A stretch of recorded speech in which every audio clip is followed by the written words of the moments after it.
No fundo, ele era... Bem lá no fundo. Bem lá no fundo ele era bonzinho. Lá no fundo. Bonzinho, mas vagabundo. Preguiçoso, acomodado Zé Luiz. Ele que falava, trabalhar pra quê? Trabalhar pra quê? Trabalho para ele era palavrão. Se alguém o convidava para trabalhar, ele se ofendia. Pra quê? Tenho meu pai. E tinha o pai dele, o doutor Mário, homem trabalhador. O doutor Mário, homem rico, havia enricado pelo seu próprio esforço trabalho. Mário, o doutor Mário, pai, se formou pagando ele próprio a faculdade, engenheiro químico, montou uma pequena firma, trabalhou, só de falar cansa. Só de falar o que ele trabalhou já cansa. Trabalhou a vida inteira, nunca tirou férias, folga, e montou uma pequena firma que hoje é uma grande indústria. Enricou, ficou rico, e Zé Luiz falava, pra que trabalhar? Tenho meu pai que trabalhou a vida inteira, trabalha por ele e por mim. Eu tenho tudo que eu quero. Pra que querer mais? Pra que ser ambicioso? Eu tenho tudo que eu quero e tinha. Tinha tudo que queria. Brinquedos de primeira qualidade, roupa, sapato, tênis, tudo que ele queria ele tinha. Mas era preguiçoso. Acomodado na escola, ele inventava desculpas, não fiz a lição porque minha mãe ficou doente, porque a empregada não sei o que, porque meu pai não sei o que lá, sempre inventando uma desculpa. E se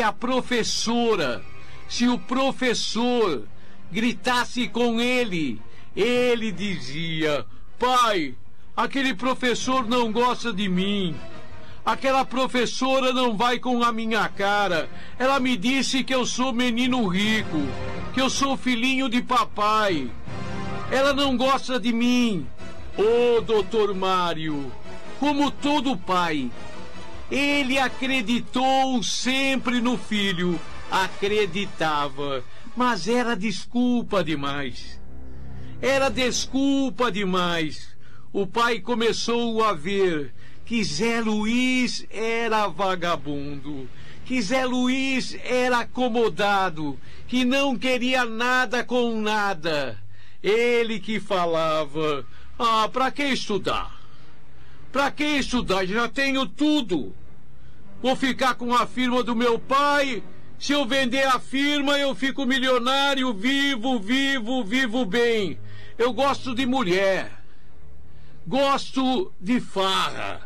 Gosto de balada. Não era drogado, não. Não era drogado, mas gostava de uma bebidinha, de um esquisinho, de uma mulher à toa. Ele adorava baladas e ia, sempre inventando desculpa para o pai. Pai, aquele dinheiro que você me deu, você não imagina, pai. Você não imagina o que aconteceu, pai. Eu fui assaltado. Eu fui num baile. Tava com uma mina, pai. Quando chegaram 3 caras e me assaltaram. Você acha que eu ia fazer o quê? Roubaram até o cartão de crédito que você me deu, pai. Devem ter gasto. Ele tinha gasto. Era tudo mentira. Ele inventava. E o pai desconfiava. Mas o pai estava preocupado com a firma dele. O pai estava preocupado com o trabalho dele. O pai dele mesmo desconfiando. Filho, toma mais dinheiro. suspende aquele cartão de crédito e pede outro, eu pago. E o pai pagava. E o pai pagava. Com 19, 20 anos, Zé Luiz era um cara que gastava. Ele fazia questão de mostrar. Ele não precisava trabalhar. Ele não precisava trabalhar. A mãe falava com o pai: você precisa tomar uma atitude. O Zé Luiz, ele tá ficando um vagabundo. Tá ficando não, já era. E já era há muito tempo. Já era há muito tempo. O pai começou a cortar uma coisa, a cortar outra coisa, mas ele inventava história. Pai, não quero trabalhar com você, pai. Não quero trabalhar com você, pai. Mas eu quero montar um negócio. Tem um amigo meu que me propôs uma sociedade. Tem um negócio aí de fotografia. Tem um negócio aí, eu só preciso de um capital. Eu só preciso de um capital. Pai me arruma, e o pai arrumava. Ele não se metia em fotografia coisa nenhuma. Não tinha negócio coisa alguma. Ele gastava. Pai, não deu certo. Esse negócio de fotografia já era. Agora com computador, com máquina moderna, revelação não dá mais. Revelação não dá mais. Pai, eu tô pensando num outro negócio. E ele vinha com outra história. Se meteu em negócios de sorvete, de doces, de doceria. Se meteu em negócio de computação. Se meteu... Não se meteu. Ele inventou o que se meteu. Era para tirar dinheiro do pai e tirava. E tirava. 1000 histórias com 25 anos. Ele era vagabundo. Não trabalha. Pai, não tenho sorte, pai, mas eu vou ainda acertar. Pai, tem um outro negócio aí. Um negócio de uma mecânica que o cara tá meio perdido. A mecânica é boa, é uma oficina. Eu quero entrar de sócio. Me arruma. O pai arrumou. E vinha história. Sempre vinha história. A mecânica pegou fogo, pai. Não tava no seguro. Eu tenho que pagar o prejuízo. Tenho que pagar um carro que queimou. O pai arrumou o dinheiro, mas o pai percebeu. O pai já sabia, mas o pai começou a cansar. Começou a cansar e a exigir que o filho fosse trabalhar na firma dele. Não, pai, não dá certo. Trabalhar pai e filho não dá certo. Então tem o seguinte, disse o pai. Não tem mais dinheiro. Como, pai? E se eu precisar para montar um negócio? Não tem mais dinheiro. Pai, apareceu uma oportunidade de comprar uma padaria. Eu quero entrar nesse negócio, quero ficar de sócio. Tem um português. O pai falou, é a última vez. É a última vez. Não tinha padaria coisa nenhuma. Não tinha padaria coisa nenhuma. O pai deu o dinheiro e rapidamente no jogo Mulheres e Bebida, ele gastou aquele dinheiro. Pai, tô precisando, mas o pai agora, eu te avisei.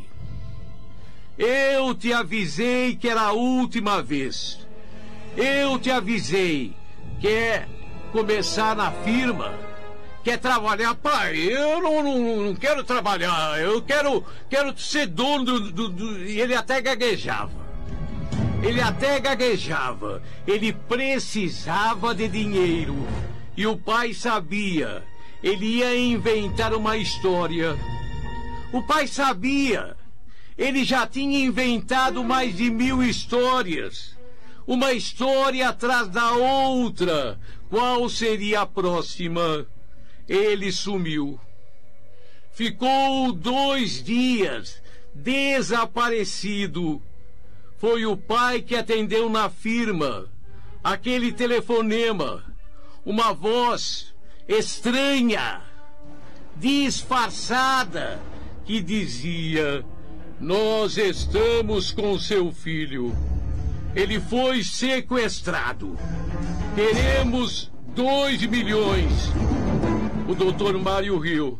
Agora é essa. Agora é essa. A história inventada é essa. Não vou pagar coisa nenhuma. O doutor Mário, que ficou revoltado. Zé Luiz, seu filho, vinha com aquela história. Sequestro. Vinha com aquela história. Queria novamente tirar dinheiro dele. Como ele disse, não tem mais dinheiro, não te dou mais, inventou um sequestro. Tava na cara que era invenção. Tava na cara que era mentira. Zé Luiz, desta vez o golpe não iria pegar. Desta vez o golpe não iria colar. Quando o doutor Mário recebeu outro telefonema, ele disse: não vou pagar. Então a gente vai matar seu filho. Pode matar. Pode matar. Ele sabia que era golpe. Ele tinha certeza que era mentira, que era golpe. Pode matar. Mais um telefonema. É o último, disse aquela voz. É o último telefonema que eu dou. A gente vai matar. Se não pagar até amanhã, a gente vai matar o Zé Luiz. A gente vai matar seu filho. Pode matar. E mataram. E mataram. Era verdade. Zé Luiz tinha sido sequestrado mesmo. Ele inventou tanta mentira que o pai não acreditou. Era verdade. Ele tinha sido sequestrado. Ele tinha sido sequestrado mesmo. Mas depois de tanta mentira, o pai não acreditou. E mataram Zé Luiz. Tanto ele mentiu, tanto ele inventou, que quando foi verdade, ninguém, nem o próprio pai acreditou.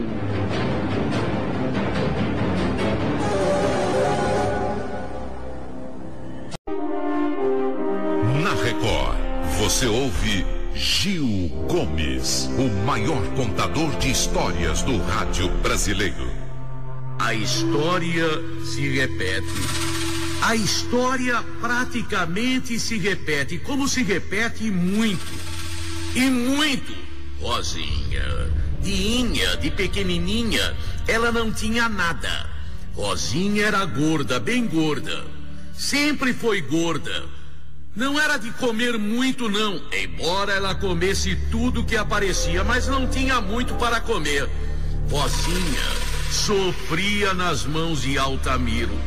Rosinha casou menina. 16, 17 anos de idade, Altamiro parecia um excelente homem. Altamiro mais velho do que ela, uns 10 anos. Excelente homem, pelo menos na aparência, trabalhador. Mas Rosinha comeu o pão que o diabo amassou. Tão logo casou, já no primeiro mês ficou grávida. Se é que não casou grávida. Já no primeiro ano de casamento deu à luz e ficou grávida novamente. Foram filhos um atrás do outro. 1, 2, 3, 4, uma escadinha. Só que Altamiro não era o que se pensava, não. Altamiro não era ciumento, não, mas era autoritário. Era ele que mandava, era ele que executava, era ele que mandava em tudo, era ele que decidia tudo.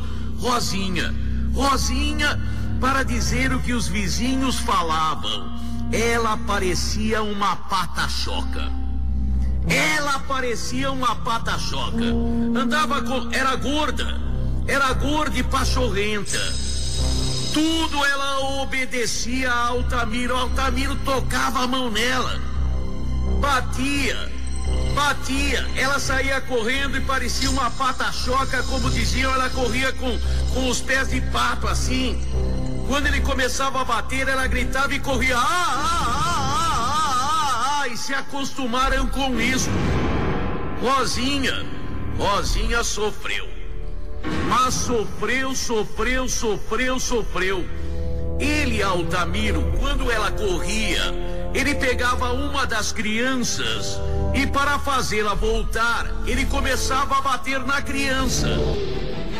Ele começava a bater no filho para que ela voltasse. Altamiro era ruim. Rosinha contava para as vizinhas: ele é mau, ele me judia, ele gosta de judiar. Contava ela que quando ele ficava naqueles momentos que ele queria fazer amor, ele tinha que judiar. E cada vez judiava mais. No começo, para obter excitação, digamos assim, para conseguir fazer amor, ele batia nela. E quando ela gritava, ele ficava excitado e a possuía. Mas com o tempo ele foi querendo mais e mais sofrimento. Ela que dizia: chega à noite, que ele vem com aquele cigarro, começa a me queimar, e aí começa a falar que eu sou bonita, aí começa a falar que quer fazer amor comigo, mas me queima antes. Se eu não grito, ele não faz nada. Se eu não sinto dor, sádico, extremamente sádico.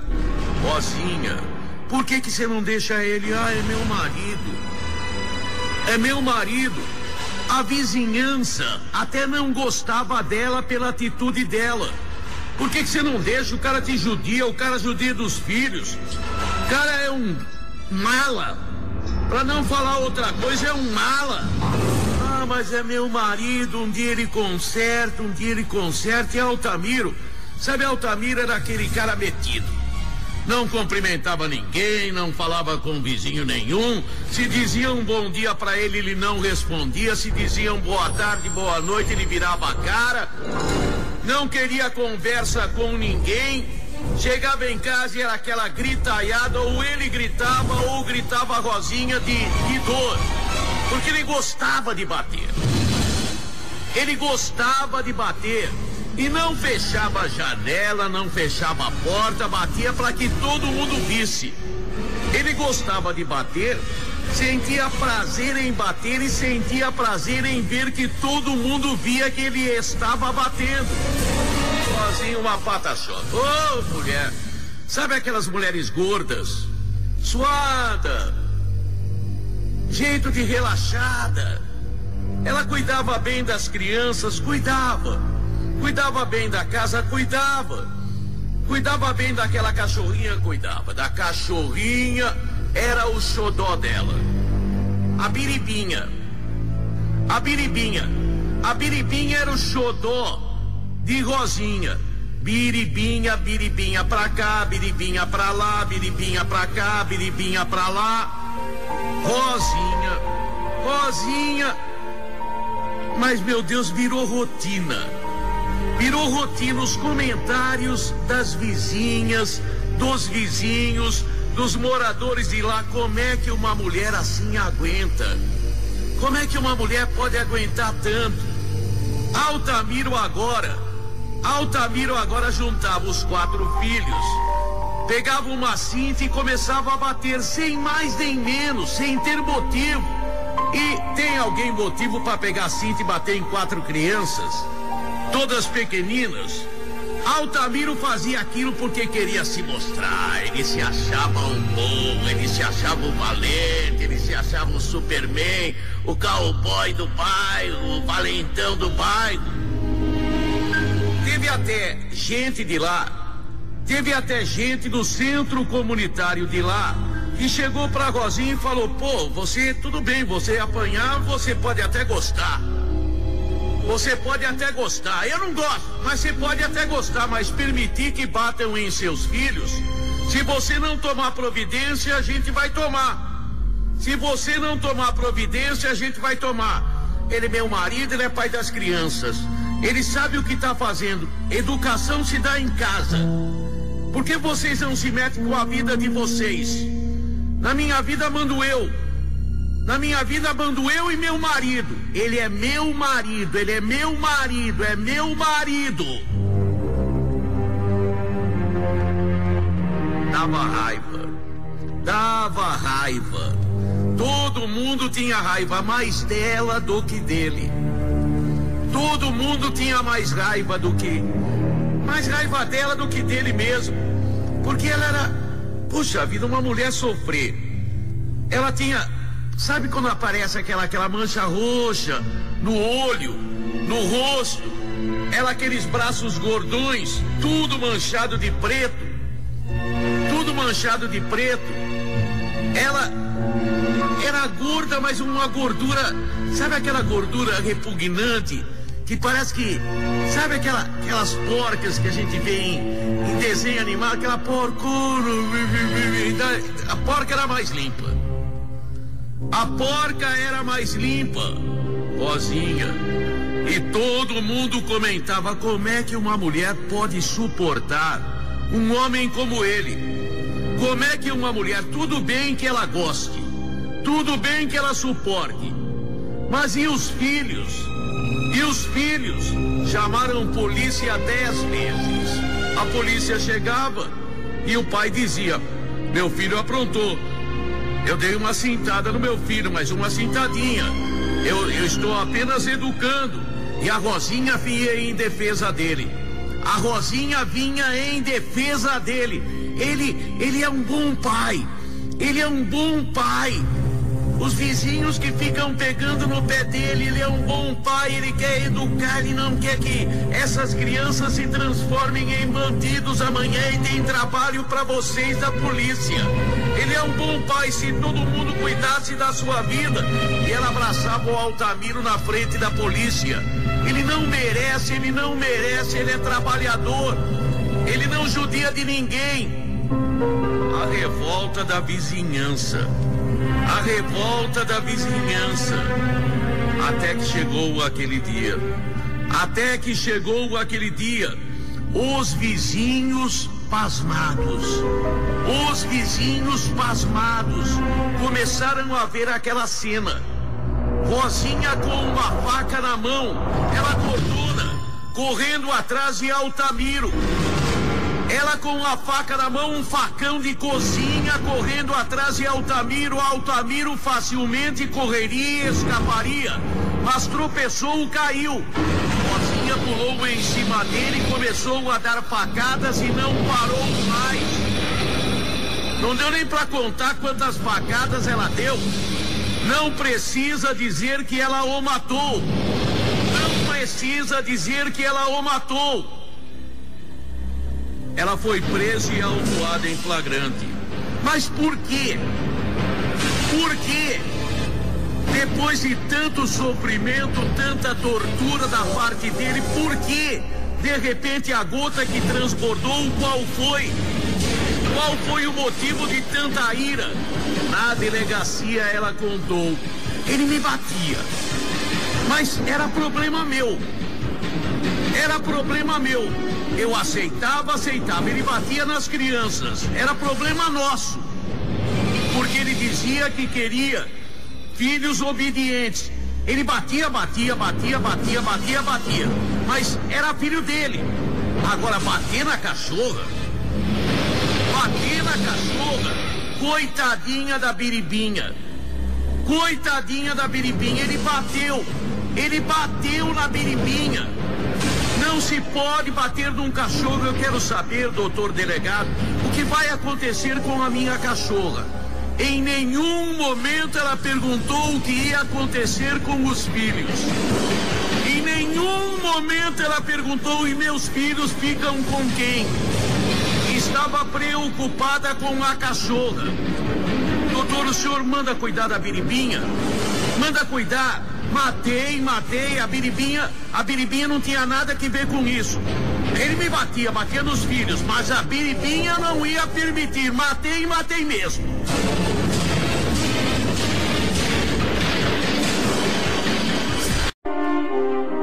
Na Record, você ouve Gil Gomes, o maior contador de histórias do rádio brasileiro. Foi muito azar. Azar, acompanhado também de um erro dele. Ele sabe, ele errou, mas foi circunstancialmente. Foram circunstâncias que o levaram ao erro. E pensar que ele tinha a faca e o queijo na mão. E pensar que ele estava maravilhosamente bem de vida. Gerson, em pouquíssimo tempo, ele havia subido. Em pouquíssimo tempo, ele estava conquistando, como ele diz, o mundo. Mas de repente, tudo desmoronou. De repente, tudo acabou. E acabou numa bobeira. Foi bobeira. Ele nem queria. Ele nem estava interessado. Foi uma bobeira. A história de Gerson, o homem que teve a faca e o queijo na mão. O homem que em pouco tempo estava super bem de vida. Super bem de vida. A história de Gerson.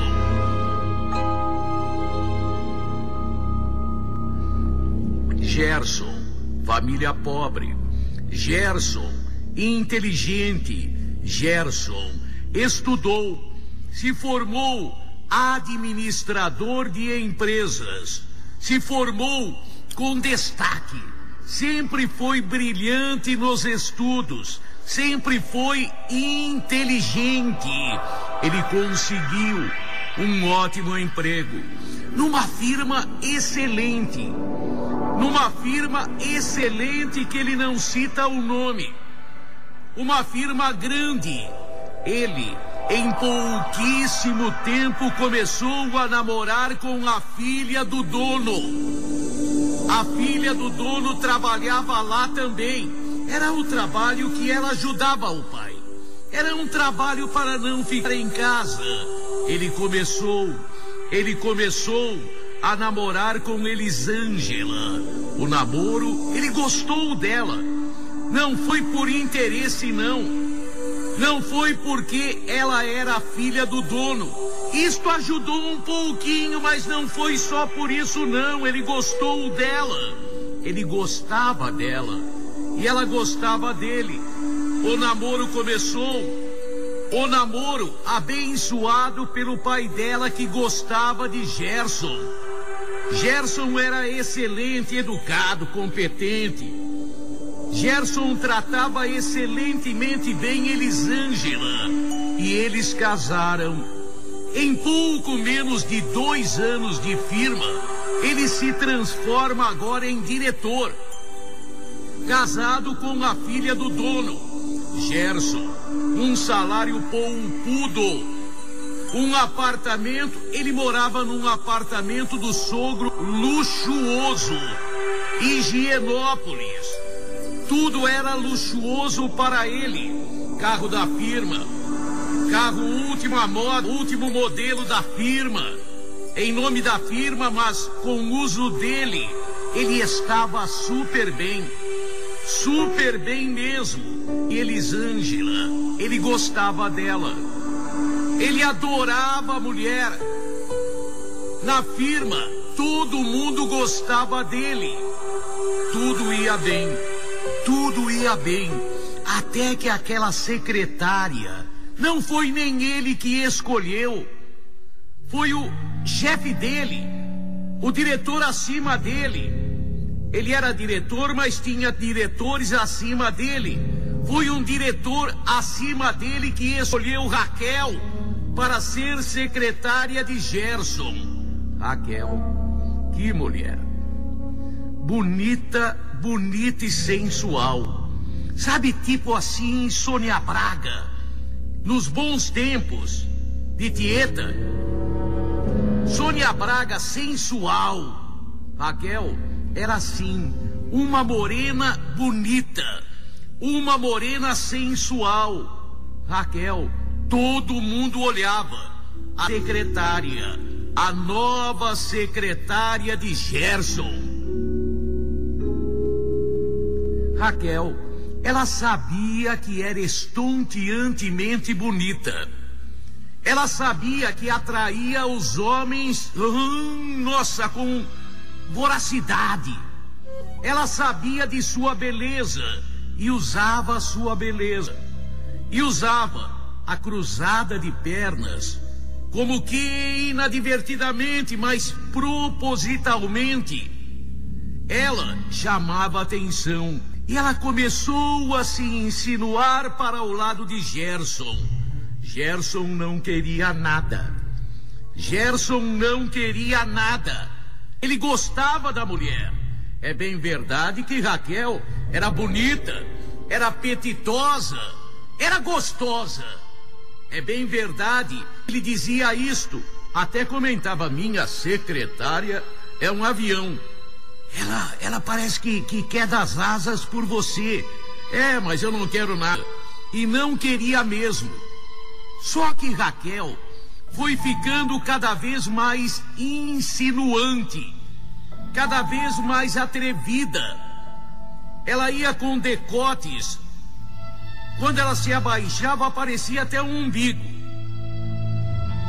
Gerson, ele ficava envaidecido da bola que a secretária dava para ele, mas ele não queria nada.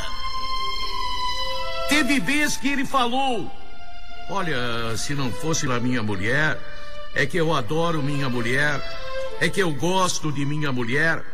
Mas Raquel era muito bonita e dava em cima. E dava em cima. Gerson, ele estava perdendo a cabeça. Não que ele gostasse de Raquel. Não, ele não gostava, ele gostava da mulher. Ele adorava a mulher. Mas aquela secretária dava em cima dele. Foi numa viagem, foi num final de ano. A firma daria férias coletivas a partir do dia 20 de janeiro. 20 de janeiro. A firma daria férias coletivas. Mas a mulher de Gerson, Elisângela, foi viajar 5 dias antes. Foi para a Serra. Foi para Araxá 5 dias antes.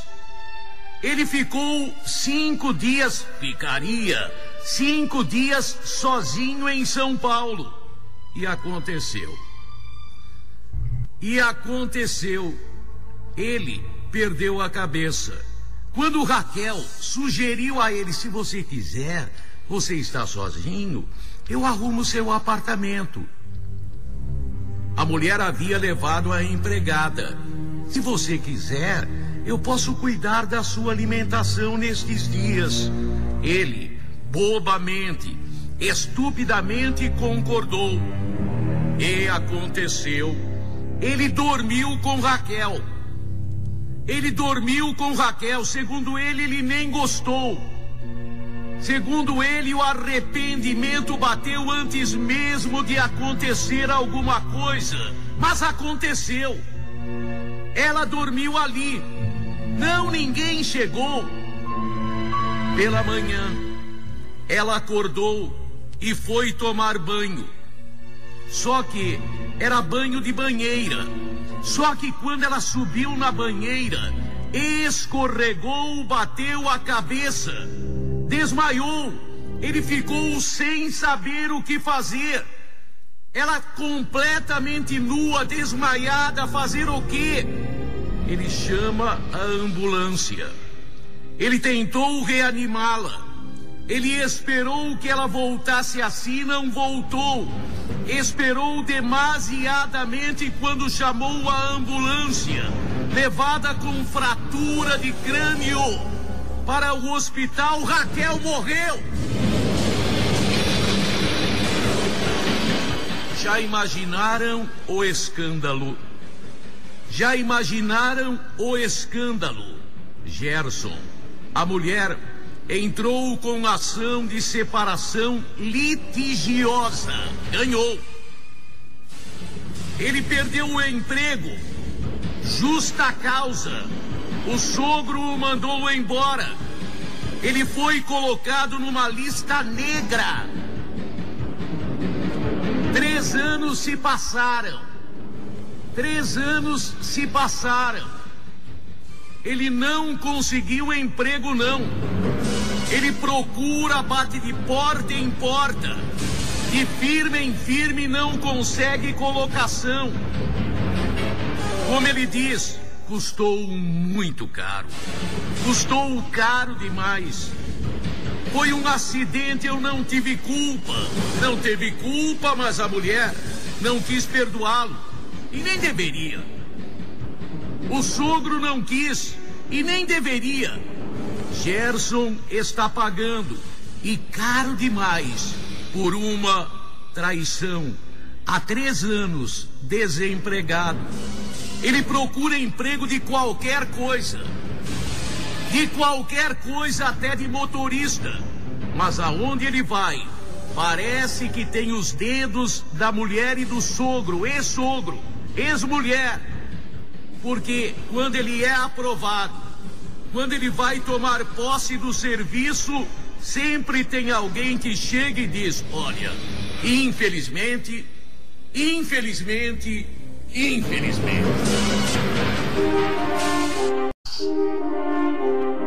Na Record, você ouve Gil Gomes, o maior contador de histórias do rádio brasileiro. Ele queria chamar a atenção. Alberto era parecido. Ele gostava que as atenções se concentrassem nele. Ele adorava isso. Todo mundo perguntando para ele centro, alvo das atenções generalizadas. Era o que Alberto gostava. Alberto era dono de um pequeno bar numa cidade do interior paulista, na região do Vale do Paraíba. Já na região ali de Cruzeiro, ele era dono de um pequeno bar, na periferia da cidade. Mas Alberto sempre tinha uma história. Alberto sempre tinha alguma coisa para contar. Mas ultimamente Alberto estava desatualizado. Não tinha nada para contar. Então ele bolou. Ele inventou. Sabe, eu tenho visto no meio daquelas árvores uma assombração. Ele inventou. Eu tenho visto sombras que se mexem no meio daquelas árvores. Ele, do bar dele, disse que via no meio das árvores. O bar era na periferia e tinha uma mata quase em frente, quase. Não tão em frente, mas quase em frente. E ele falava: nossa, 10 horas da noite, entre 10 e meia-noite, aquilo se transforma. Eu vejo assombração. E ele começou a contar esta história naquela cidade. Ele começou a contar esta história naquela cidade. E é lógico, sempre tem os curiosos. Você viu?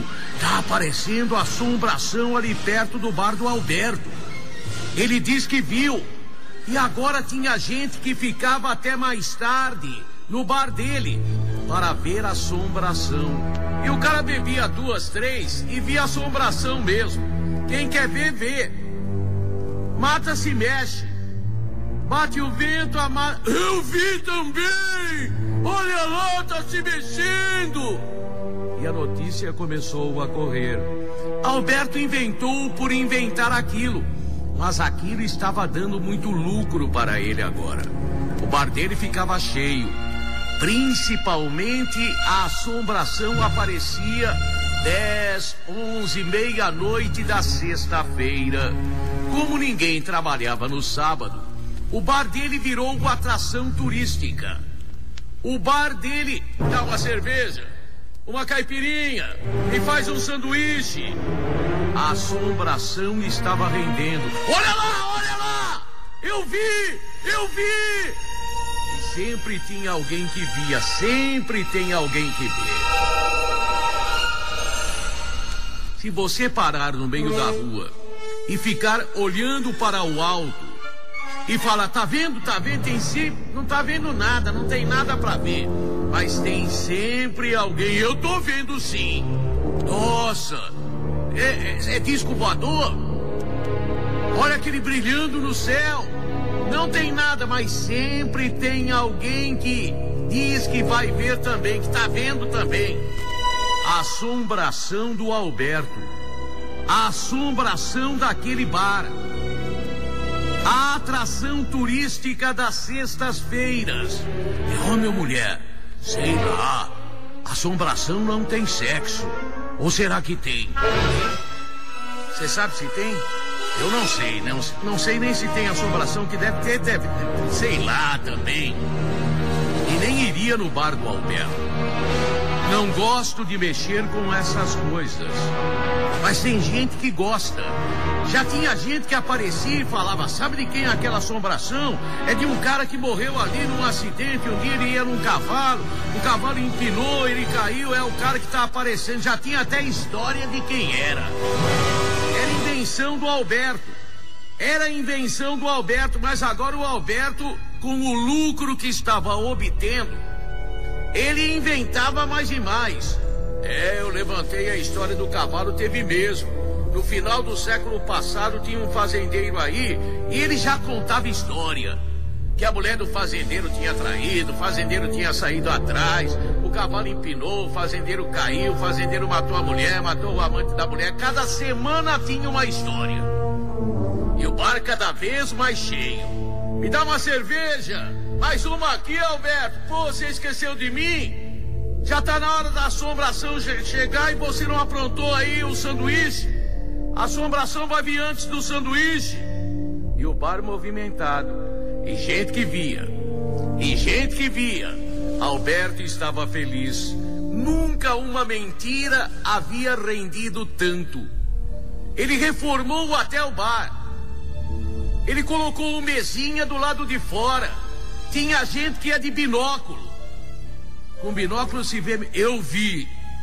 Aquele binóculo que eu peguei, eu vi. Você tem que ver, o mato foi se mexendo, uma coisa branca apareceu e eu vi até o vulto de um cavalo. É verdade. Era o fazendeiro. O espírito dele está aí vagando ainda.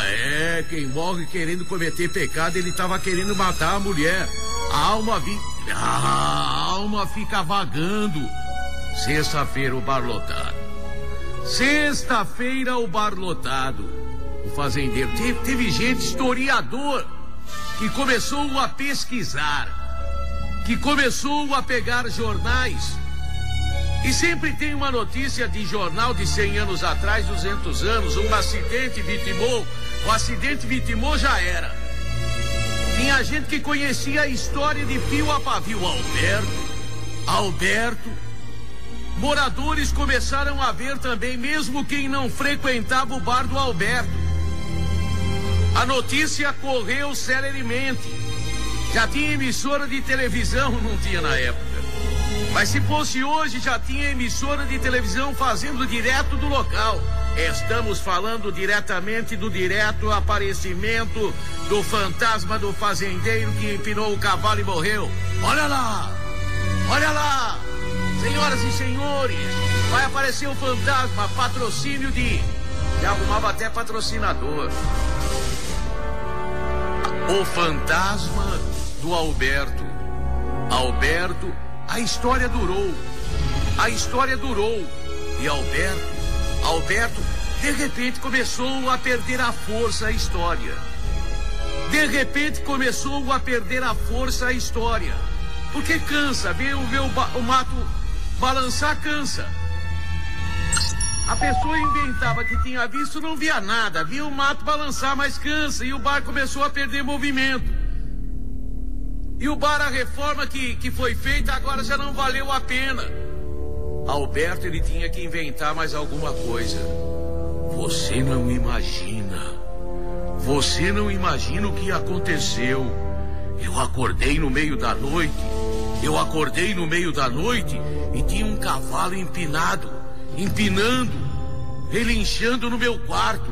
E tinha um cara em cima Me deixe em paz, me deixe em paz, me deixe em paz.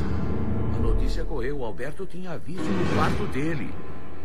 O fazendeiro pedia para que ele deixasse em paz.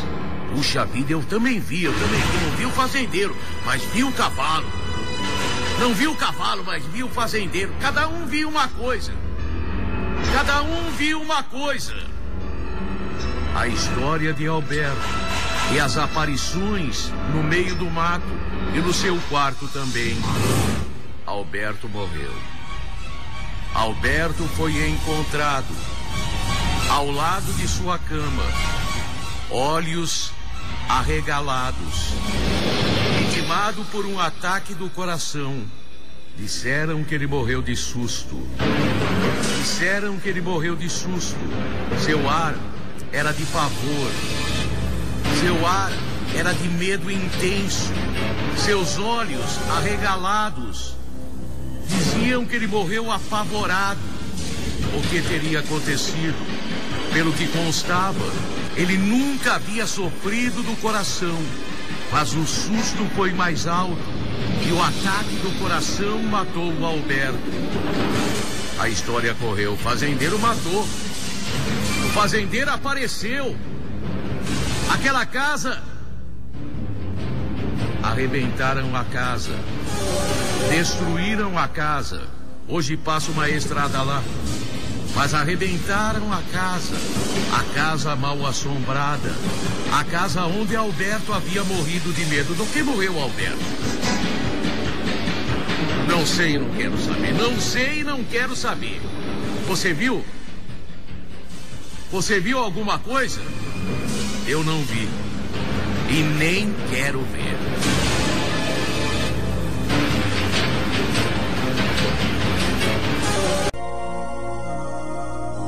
Sinceramente, eu não sei. Como rotular, como colocar um nome para esta história. Uma história de amor? Uma história de amor. De amor! Diferente, mas uma história de amor. William era apaixonadíssimo. William, a paixão dele por Catarina era total. William, um rapaz bonito, jovem, cheio de vida, um rapaz que sonhava com a felicidade. Tem gente que sonha com a felicidade e não luta por ela. Ele lutava, estudou o quanto pôde. Foi trabalhar e era esforçadíssimo. Inteligente. Ele conheceu Catarina na firma. Na firma em que ele trabalhava, ela trabalhava também. Catarina, que bonita. Catarina era uma boneca. Uma verdadeira boneca linda como ela só. E boa moça também. Catarina vinha de uma família pobre. Bem pobre. Catarina também estudou aquilo que podia. Enquanto deu, ela estudou. Agora precisava trabalhar. Catarina era moça direita. William apaixonado por ela. Os dois começaram a namorar. Não era bem um namoro. Iam no cinema. Um fazia companhia para o outro, mas não era namoro ainda. Não era troca de beijos, abraços, carícias, não. Mas estavam namorando. E o William apaixonadíssimo, super apaixonadíssimo por Catarina.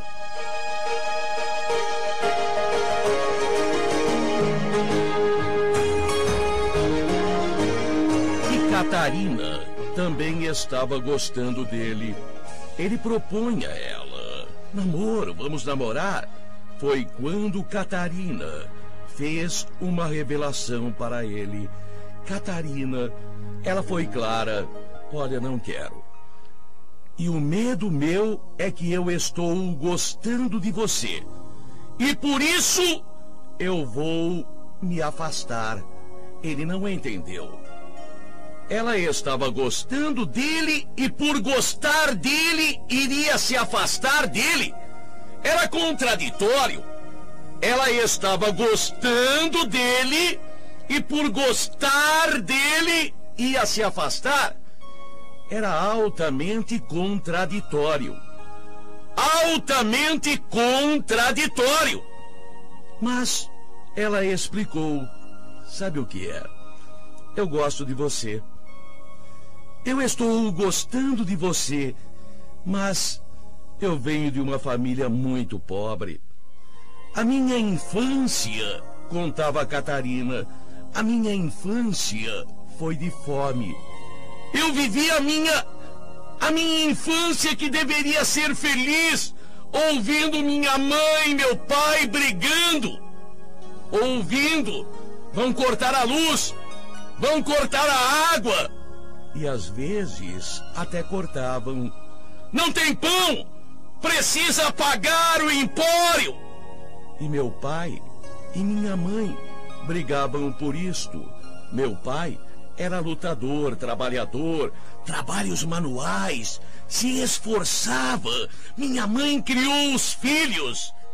Muito bem, era uma boa mulher. Mas faltava tudo dentro de casa. A pobreza dói. Eu não pude ter uma boneca. No Natal, as minhas amiguinhas ganhavam presentes. E eu não.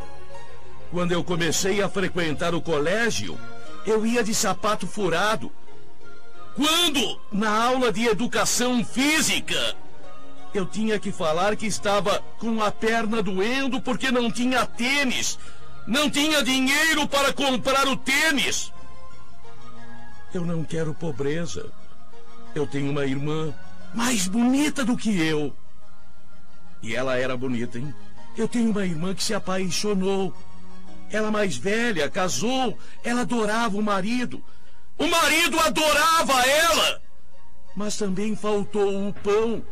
Faltou o dinheiro dentro de casa e eles começaram a brigar. E os dois que se amavam estão se separando agora. Por isso, William, eu não quero. Você é pobre também. Você é bacana, é sensacional, mas eu quero alguém rico. Eu preciso disto. Eu prometi a mim mesma, dizia a Catarina. Eu prometi a mim mesma, desde mocinha, que só me apaixonaria, que só me casaria, noivaria com um homem rico. Não importa, bonito, feio, gordo, magro, branco, preto, jovem, velho, não importa. Eu mereço isso. Eu mereço, eu tenho complexo. Eu sei que sem dinheiro não há felicidade. William abaixou a cabeça. Pensa bem, Catarina. Eu amo você. Eu amo você. Pensa bem, Catarina. Eu não quero, William. Me perdoa. Eu respeito você. É a pessoa que eu mais gosto. Estou com medo até de sofrer muito falando isto para você. Mas é melhor agora. É melhor agora. A cada dia que passa, eu estou gostando mais de você. Por isso vamos terminar agora. Terminar o que a gente nem começou.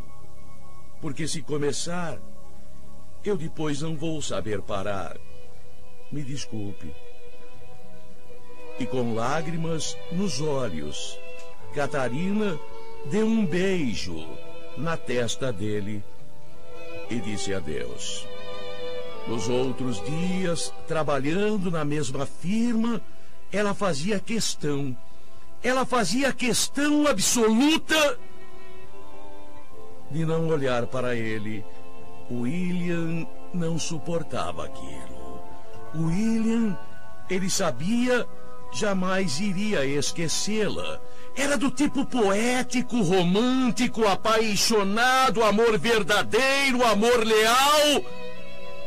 Ele tentou de novo, mas ela de novo falou a mesma coisa.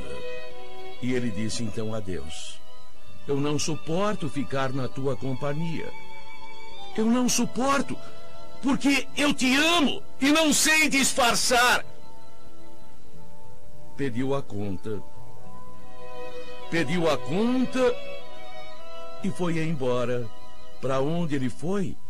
Ele foi para o estado do Pará. Ele foi para o Pará. Sabe-se agora, ele pretendia se afastar dela e se afastou. No Pará, inteligente e ambicioso, William começou a lidar com ouro nas jazidas minas lá do Pará. Ele começou a ser um intermediário. No começo pequeno, depois um grande intermediário. O tempo foi correndo, o tempo foi passando. E como os anos correm, e como o tempo passa, um ano voa, 2, 3... A gente fala de 1970 no futebol como se fosse ontem. A gente fala da Copa de 50. A gente fala de Kennedy. A gente fala... O tempo corre. Ele enricou. Ficou rico. Em São Paulo, seus pais morreram. Seus irmãos mudaram para o Pará. Ele ajudou a todos. Muito tempo se passou. 30 e poucos anos se passaram. Foi quando ele voltou para São Paulo. Não para ficar, para matar uma curiosidade. Para matar talvez aquele sonho que ele acalentou durante todo este tempo. Porque embora com dinheiro e rico agora, ele sempre, a cada noite, sonhava com ela.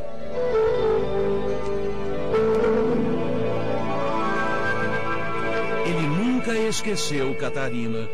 Por isso ele vinha agora, rico, para São Paulo, tentar encontrá-la.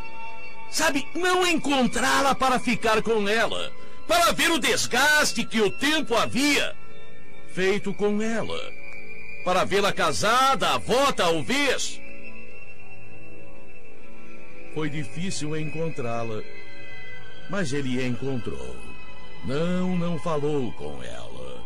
Colocou e pagou detetives através de um escritório de advocacia. Ele colocou gente à procura dela. Ela vivia modestamente. Não havia casado. Talvez, mesmo com sua beleza, nunca encontrou o príncipe encantado milionário. Ele a viu. Ele ficou na espreita, ela morando num condomínio pobre. Na periferia de São Paulo, ele a viu. Ela era bonita ainda. Já cabelos brancos substituindo os cabelos loiros. Mas não adiantava. Ele não ia falar com ela. Ele não ia falar com ela, mas aquilo fez muito bem para ele. Ele a viu. Para o advogado, ele contou toda a história, pagou regiamente até os detetives que encontraram a mulher e disse que não queria mais vê-la. Voltou para o estado do Pará, para as minas de ouro, aonde ele comprava, aonde ele intermediava negócios. Muito rico. E por que a história agora? Este advogado, meu amigo, me contou. William morreu. William morreu com quase 60 anos de idade. William morreu. E aí? O advogado chamou Catarina. Mas por quê? Porque no testamento feito por ele quando ele esteve aqui, metade dos bens dele e ele nunca casou. Metade dos bens dele ele deixou para ela. Uma fortuna muito grande. muito grande. Catarina finalmente conseguiu realizar o seu sonho. Um homem rico que a amou a vida toda e só deu a riqueza para ela quando estava morto. Riqueza que veio de um amor, de alguém que a amou e muito. Triste, injusta história? Não sei, mas é história que eu não escrevi. A vida escreveu.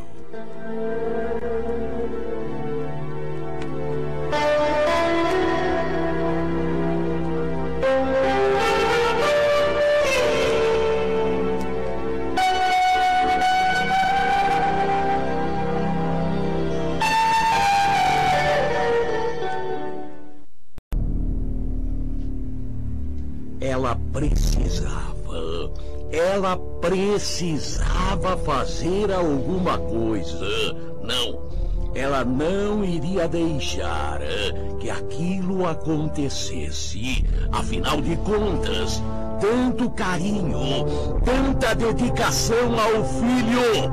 E agora, aquilo acontecia. Agora aquilo acontecia. Não,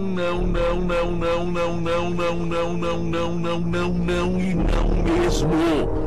Ela iria fazer alguma coisa. Ele não ia ficar com ela, não. Raquel, 55, 56 anos, intransigente. O tipo da mulher que dizia: quando eu estou com a razão, eu vou até o fim do mundo. Eu brigo pelos meus direitos. Mas ela sempre achava estava com a razão. Sempre intransigente. Não viveu com o marido mais do que 2 anos. O suficiente para ter um filho. O marido não aguentou. Raquel, ninguém aguentava. Ela se achava no direito de brigar por tudo. Até passarinho no vizinho irritava. Até passarinho cantando irritava a Raquel. Raquel, não havia um vizinho que gostasse dela. Não havia um parente que a visitasse. Intransigente, chata. Extremamente, rigorosamente chata. Seu filho, seu único filho, criado debaixo de um regulamento, parecia gritar. Pode isto, não pode aquilo, não pode. Raul, para não contrariar a mãe, ele foi criado por ela. Ele obedecia em tudo. Com 22 anos, ele não podia chegar em casa depois das 9 horas da noite. Se chegasse 9h10, a mulher fazia escândalo. Gritava, xingava, chorava. Raul, um menino bom, estudioso. Não houve uma namorada sequer que ela não pusesse defeito. Sempre as namoradas dele eram isto, aquilo, outro, não prestava, não era mulher para ele. Todas tinham 1000 defeitos. A única certa no mundo era ela, Raquel. E agora aquilo. Ela não iria permitir. Ela iria tomar uma providência séria. Qual ela não sabia. Como ela não sabia. Mas ela ia mesmo tomar uma séria providência. Não, seu filho, seu querido filho, seu ingênuo filho, seu puro filho, seu filho que ela acreditava era virgem. Seu filho que ela acreditava era ingênuo com aquela mulher, com Vilma, ele teve a cara de pau de trazer Vilma para apresentar para a mãe. Ela detestou aquela roupa curta. Imagine, Vilma, no calcanhar ela viu, tinha um caranguejinho tatuado. Era caranguejo ou era golfinho? Sei lá, era um peixinho. Tatuagem. O filho dela como uma mulher com tatuagem. Mulher com tatuagem não prestava. Ela fez cara feia. Raul que dizia: mãe, ela é direita, mãe. Ela é espetacular, mãe. Eu gosto dela, mãe. Eu gosto dela.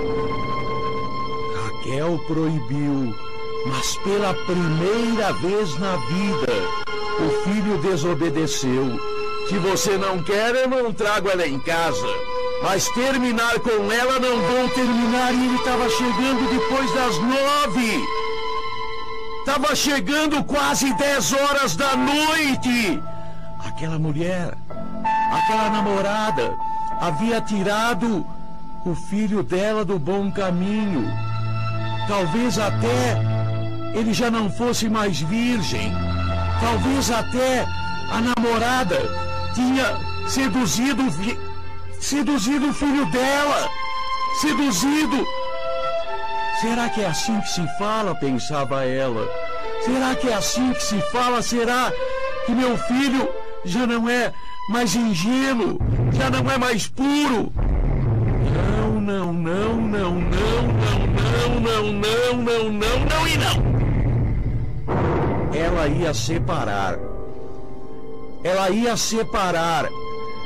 Meu Deus, o filho dela, que modificação! O filho que chegou para ela foi num dia de Natal, numa véspera de Natal. Eu vou passar o Natal com ela, na casa dela. Se a senhora quiser ir, ela não queria ir, não queria.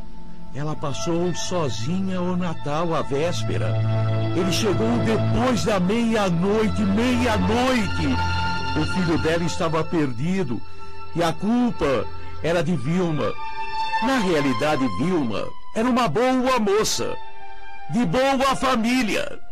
Usava roupa curta na moda, decotada na moda, tinha tatuagem na moda.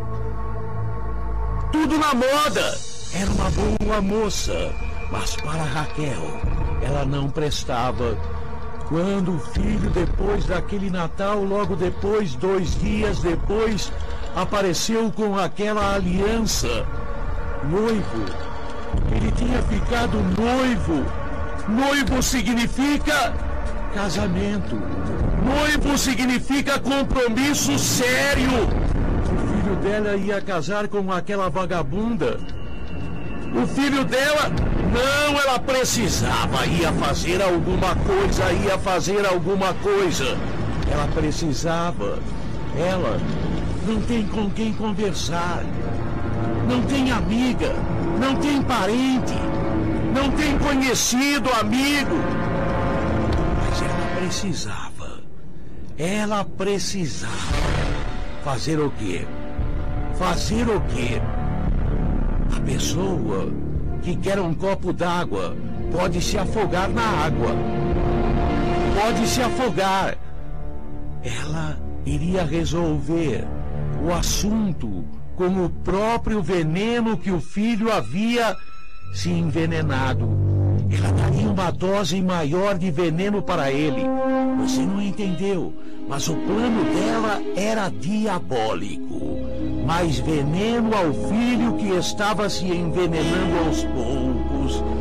Ela acreditava. Vilma havia mostrado a ele o caminho da perdição, o caminho do sexo. Vilma havia feito amor com ele. Ela até perguntou, filho, você é virgem ainda? O filho riu. Então o filho não era mais puro. Ela tinha razão. Esta Vilma não prestava. E se não prestava, ela usaria a mesma arma que Vilma. Ela fez o seguinte. Ela bolou. Vilma podia ter experiência. Podia ser uma vagabunda. Podia ser uma mulher à toa. Uma mulher desviada. Mas tinha mulher que era mais experiente. E se ela contratasse uma mulher super experiente e bonita, dinheiro ela tinha, dinheiro ela possuía, ela recebia aposentadoria e uma pensão do marido, sempre foi econômica, sempre guardou uma poupança mais da metade, durante mais de 20 anos economia em cima de economia. Então, agora disporia desse dinheiro, gastaria este dinheiro, valia a pena.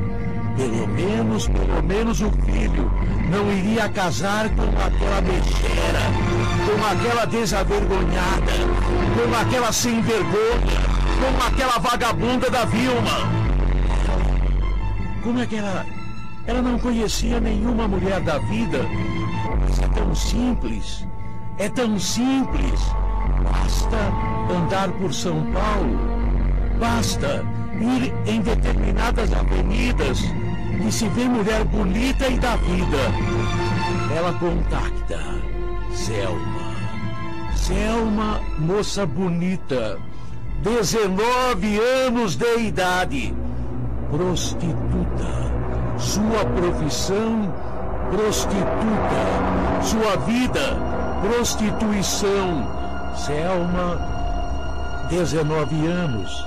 Selma se prostituiu no interior. Uma longa história. Como toda mulher da vida, ela tinha uma história triste. Tinha uma história que ela contava. Raquel se aproximou e falou para ela: quanto você quer? Quanto você quer para separar meu filho de uma mulher? Você precisa conquistá-lo.